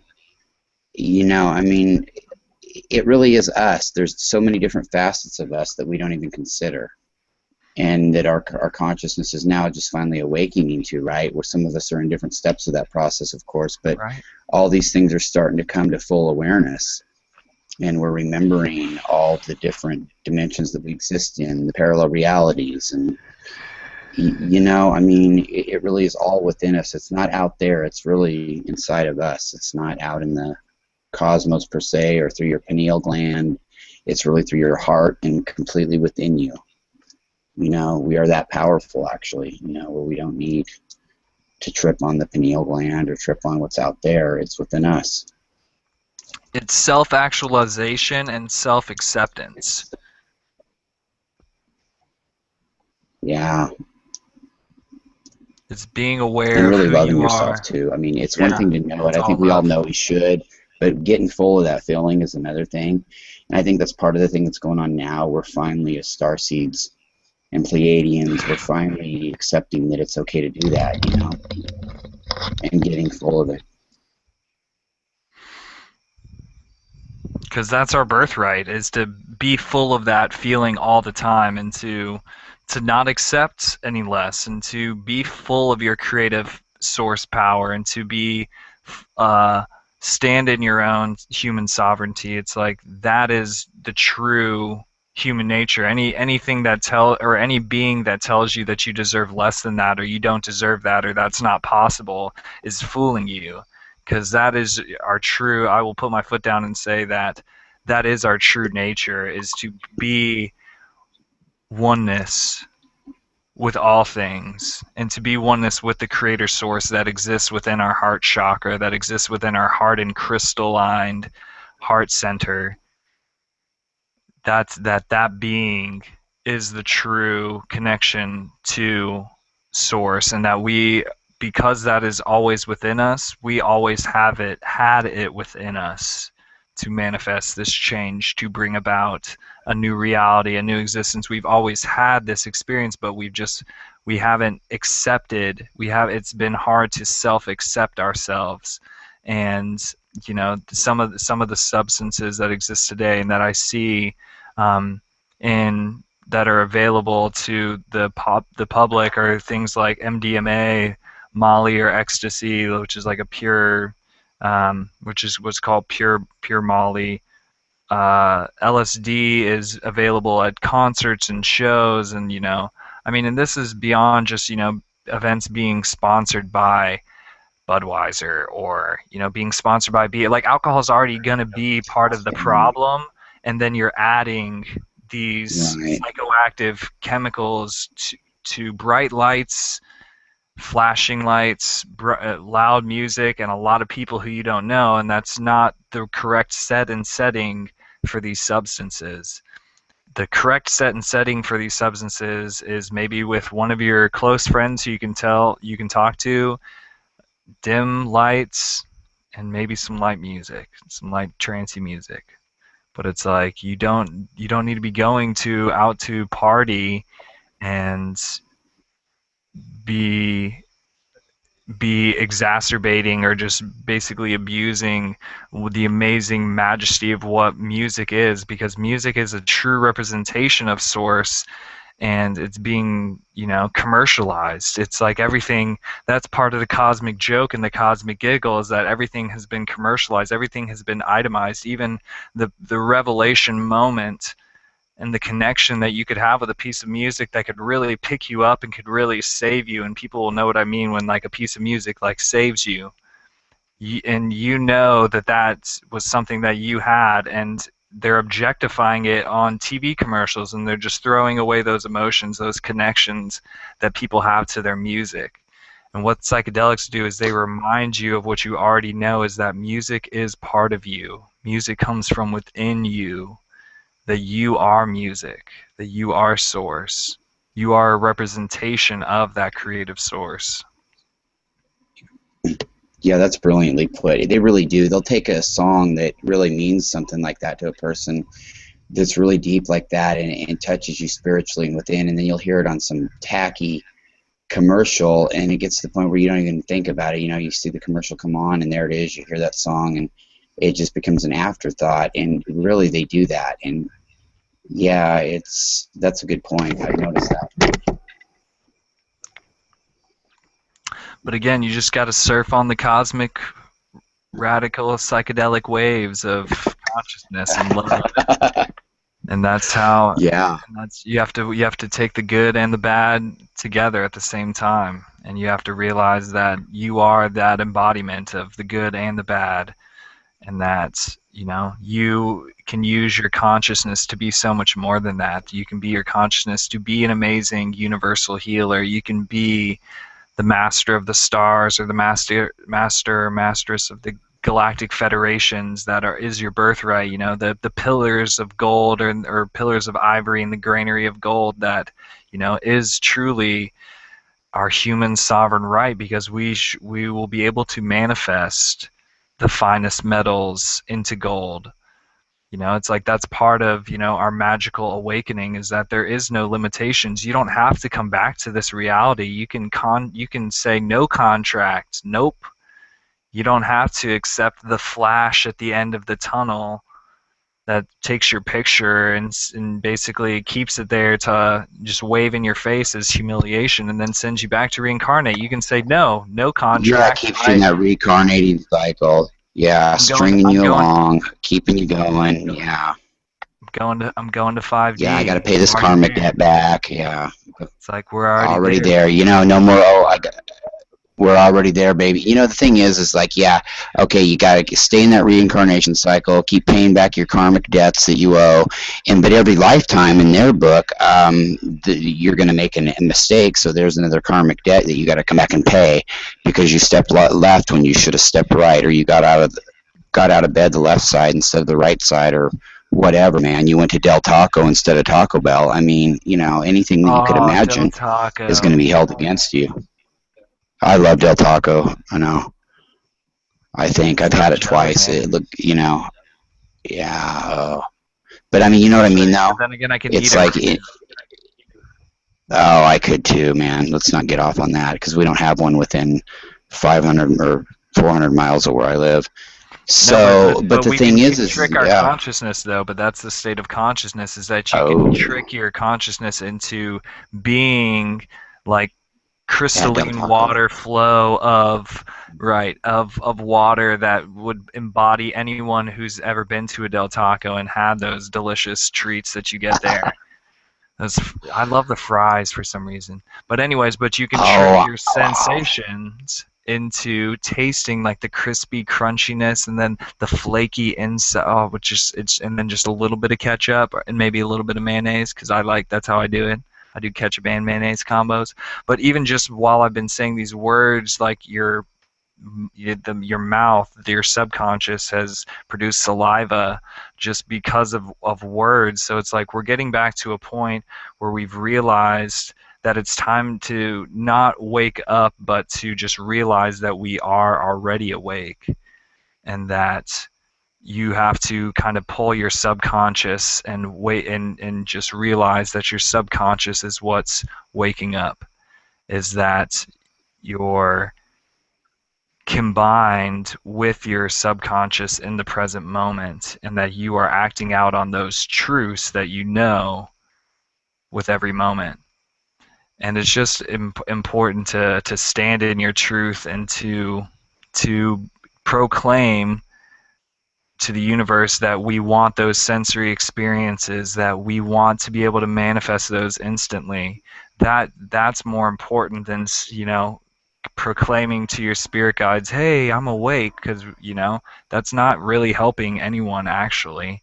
You just need to be working on self development and like what we all can contribute and can continue to contribute on a day-to-day basis, even with the small little things that we do, just infusing love into the ground when you're intenting and when you're grounding yourself, and infusing love into the atmosphere that you're around, and like imagining birds chirping around your lover, or seeing little hearts, and seeing rainbows around them or heart shapes around that person, and literally use the magic that is the human nature and express that magic, because I think that that's really more of what this could definitely. Sorry about that.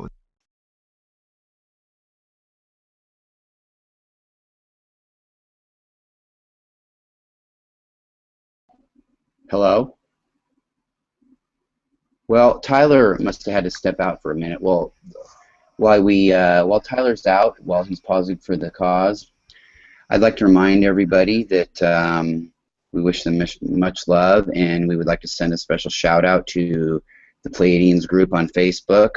Welcome back, Leah Alien Tribe. She was gone for a while, getting some much need refreshment, and welcome back, Leah. Much love to you. And also, we would like to say a big shout out to N5D Radio, N5D.com, Greg Prescott, Michelle Walling. Much love to both of you. And much love to Pleiadian Express Productions and all the people that help on the staff and all the managers. And we wish you a lot of love, and thank you for being tuned in. And I think I've about ran out of words to say, so I hope that Tyler gets back online here real quick. But talking about psychedelics, though, I think it's important to keep in mind that it's not a matter of advocating them and just trying to push them and things like that. These things can really help, and these natural, whether it's marijuana, whether it's mescaline, whether it's whatever, ayahuasca, DMP, these things were put on earth to help us, to help humanity, to cure all kinds of things, from medical conditions to mental disorders to raising the awareness and who knows what. So keep that in mind, you know, and ask yourself why it is exactly the governments of the planet for decades, if not centuries, have wanted these things suppressed and illegal when they're perfectly willing to... Oh, Tyler, are you back? I am back, sir. Yeah, I'm pulling up a little one more Yeah. story for the group for the evening to close it out on. Yeah, we have a special story to share here. I'm going to go ahead and share it. Here in a minute. We had asked for people to submit their stories regarding, you know, their LSD or their psychedelic experiences, whatever it is that they experimented with, whether it was a combination of all of these things that we've been talking about tonight or whether it was just one of them. We asked for people to share their stories, share their experiences. So I'm going to go ahead and start this one. It's kind of long, so I'm going to take a breath of water, take a drink of water, breath of water, whatever, and I'm going to get into it. Exactly. Combined all the elements into the perfect 4 quadrants that they are. Because all 4, you can Yes. embody all 4 elements perfectly within the human body. That's the amazing. And that's what brings me into the cosmic giggle, is how perfectly Yes. we are designed for that as humans. We are actually perfectly designed to harness earth, fire, air, and water perfectly in the manifestation of our body. Our body is a representation of that power. It's really beautiful.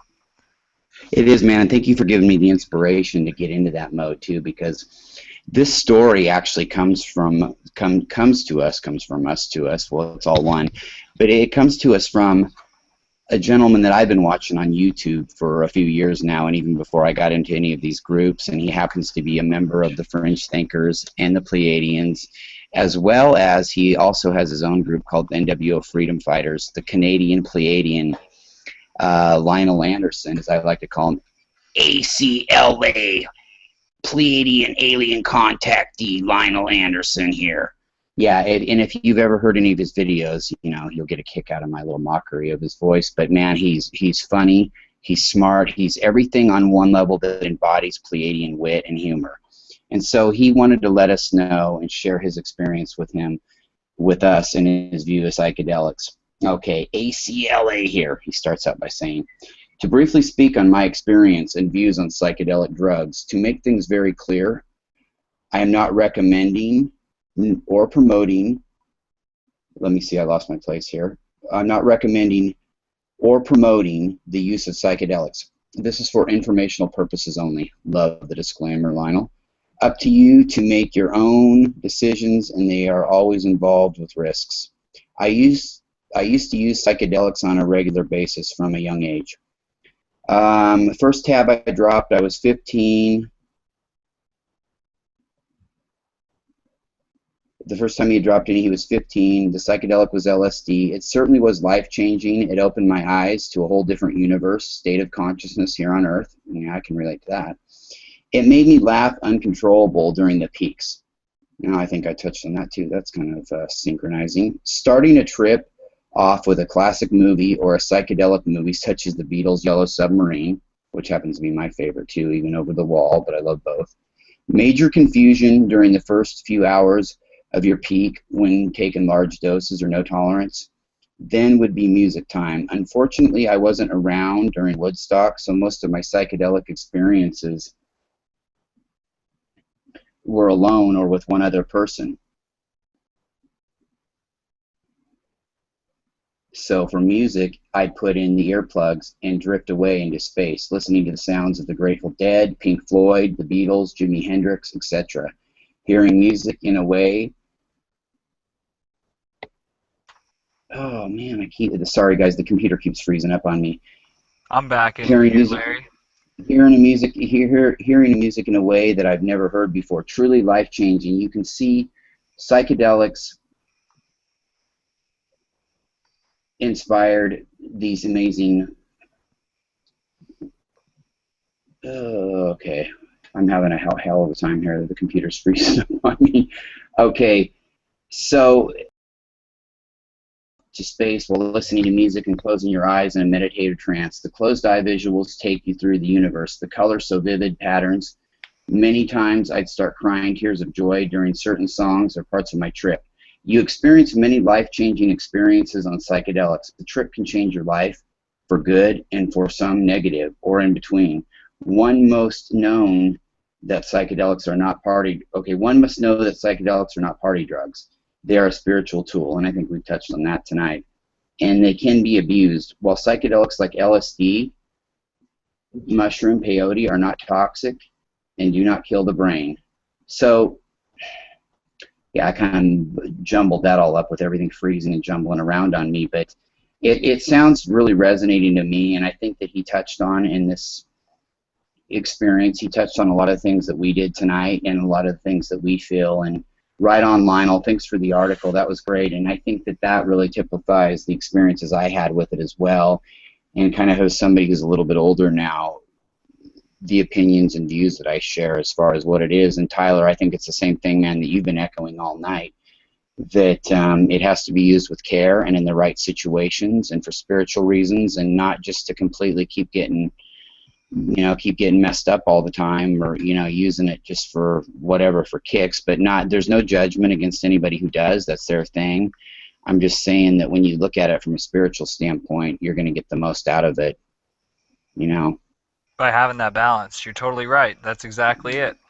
Nailed it on the head.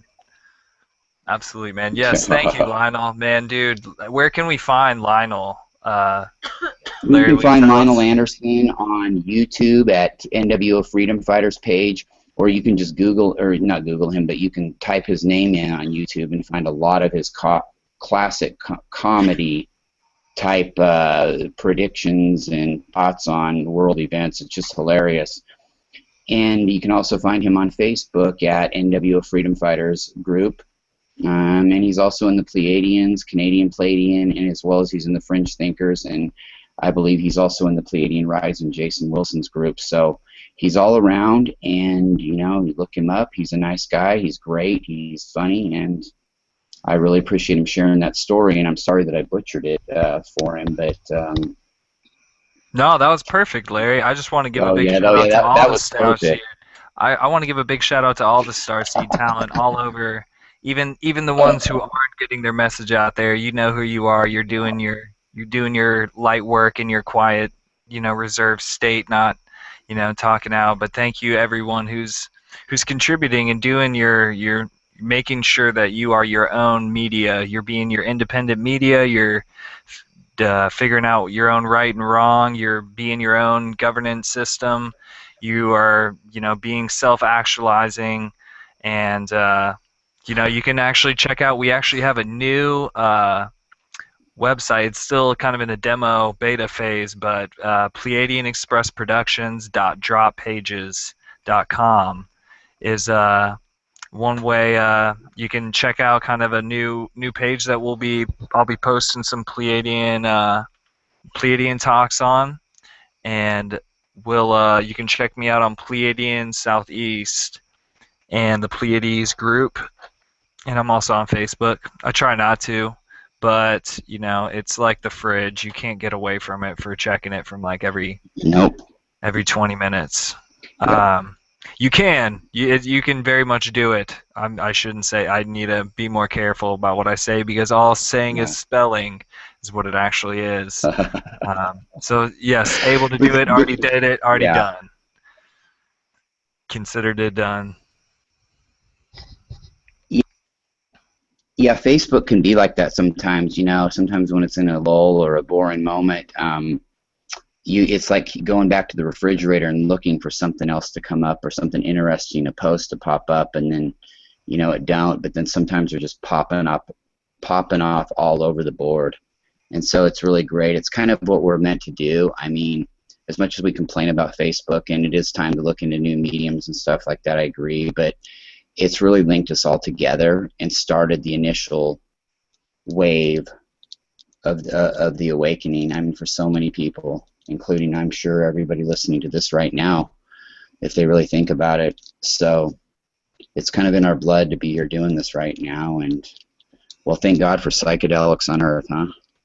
That's right, for bringing on the and continual Prime knowledge of Creator. the cycle. Thank you, Creator. That's right, Yes. man. Source Creator, Much, because it basically teaches you that you are that. You are yeah, much Source love to Creator. the Pleiadians and Prime Creator for allowing us to have outlets like that at different phases of our life to get through the minutia here and the density and the low vibration. It's well, I guess it's all part of the plan, though, you know. That's right. So, all right, I'm Larry. I'm Larry Locken for Pleiadian Express Productions. It's been a great show, Tyler. Thank you for coming on. You can find me, of course, Rock and Larry Locken. Yours truly. You can find me at the Pleiadians group. You can also find me in the Fringe Thinkers. You can find me at one of many pages that I've created and am involved with on Facebook. Look for the bald guy with rainbows glowing off of him, and that's me. And much love to everybody out there. And Tyler, I know you told everybody else where they can find you, but do you want to? Do you have any last words of wisdom for everybody? I just would love to give a big shout out to my fiance, Bridget Jane. She's been through some tough times, as you know, we all can fall upon sometimes physically, though, like, important things that align our spine and, align us with our righteousness and our right use of the energies that we're doing. And I just want to say that I love her from the bottom of my existence to the top of my existence and my full multidimensional existence. Um, and I just would love to say thank you to the folks who are out there listening, multidimensional, loving, kind, and forgiving. And I would love to thank you, Larry, for having me on. And it's been a pleasure getting a chance to sit down and share some stories with the Rock and Larry Locken. Well, my man, it was great to hear your stories. I really love the way you articulated the things that you did, some of the things that I've experienced and felt in my life, and as far as experiencing psychedelics when I was younger, and you really articulated that in a great way and gave me some stuff to remember and think about, and I really appreciate that. And as, of course, always, we'd like to wish everybody out there in the universe, the galaxy, wherever they may be in this entire existence, much love, peace, light, and infinite, unconditional forgiveness and all-knowingness. Namaste, and that's a wrap. Namaste.